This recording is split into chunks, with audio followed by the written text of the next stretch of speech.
आप गुजरात में हैं, आप बीजेपी के करप्शन की बातें करते हैं। बीजेपी दिल्ली में खड़े होकर अरविंद केजरीवाल और उसकी सरकार के करप्शन की बातें लगातार कर रही है, एक लंबी चौड़ी फहरिस्त निकाल के लाती है।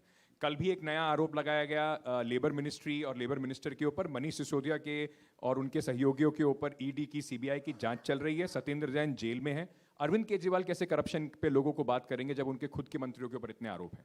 सत्येंद्र जैन को 5 महीने 6 महीने हो गए जेल में। उसके ऊपर आरोप क्या है? किसी को नहीं पता उसके ऊपर, बेचारे के ऊपर आरोप क्या है। मैं बताता हूँ क्या आरोप है। इन्होंने कलकत्ते में 2 हवाला डीलर्स को पकड़ा। उन हवाला डीलर्स ने हजारों लोगों को एंट्रियां दी हुई हैं, हवाला का काम किया हुआ है। उनकी गर्दन मरोड़ी, उनका हाथ मरोड़ा और उनसे झूठी एक स्टेटमेंट ले लिया कि हमने सत्येंद्र जैन को एंट्री दी है। सत्येंद्र जैन कभी ज़िंदगी में उनसे नहीं मिला। सत्येंद्र जैन ने उनकी शक्ल नहीं देखी, उनसे कभी बात नहीं हुई। उसके बेसिस से सत्येंद्र जैन को जेल में डाल दिया।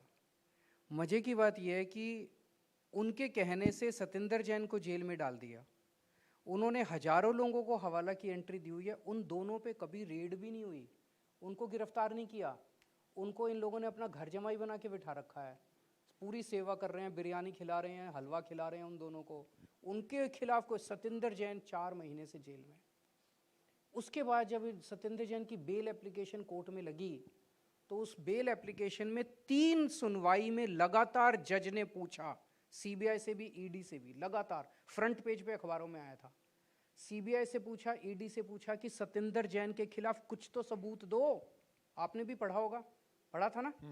कुछ तो सबूत दो। कोई सबूत नहीं दे पाए। फिर दूसरी बार पूछा, फिर जब तीसरी बार पूछा और वो सबूत नहीं दे पाए तो ईडी ने एक एप्लीकेशन डाल दी कि हाँ, ये जज अच्छी नहीं है, इस जज को बदलो।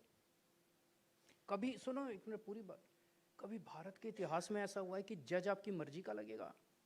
उस दिन ऑर्डर आने वाला था, बेल का ऑर्डर आने वाला था और इन लोगों ने जाके कहा कि जज को बदलो।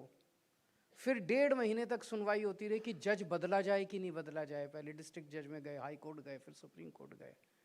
तो वो बेचारा जेल में ऐसे ही पड़ा हुआ है। अभी तो बेल की सुनवाई, अब 10 दिन से बेल की सुनवाई दोबारा शुरू हुई है।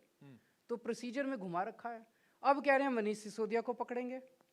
मनीष सिसोदिया को बुलाया सीबीआई ने। उस दिन बता रहे थे मनीष जी, इंटेरोगेशन तो कम हो रही थी, वो बार बार कह रहे थे कि तेरे को सीएम बना देंगे, केजरीवाल को छोड़ दे, तेरे को सीएम बना देंगे, बीजेपी ज्वाइन कर लो, तेरे को सीएम बना देंगे, बीजेपी ज्वाइन कर लो।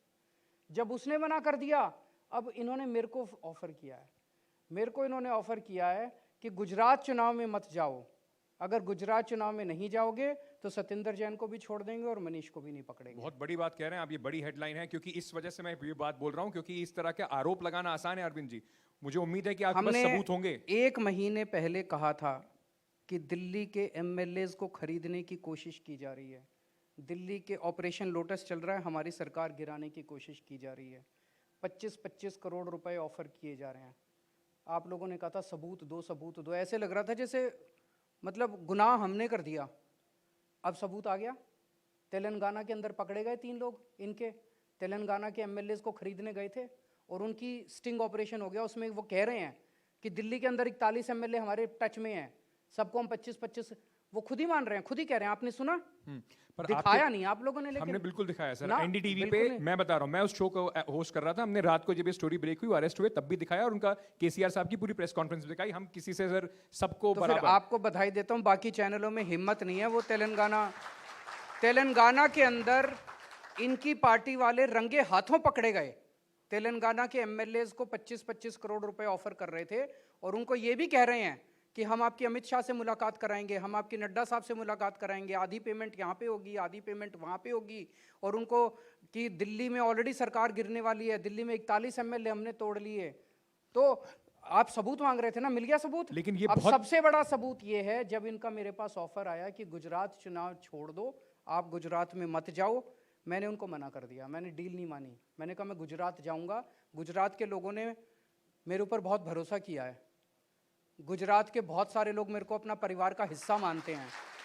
मैं गुजरात के लोगों से दगा नहीं कर सकता, मैं गुजरात के लोगों से बेईमानी नहीं कर सकता। तो मैं गुजरात आ रहा हूँ। अगले कुछ दिन में देख लेना, मनीष को गिरफ्तार करेंगे ये। लेकिन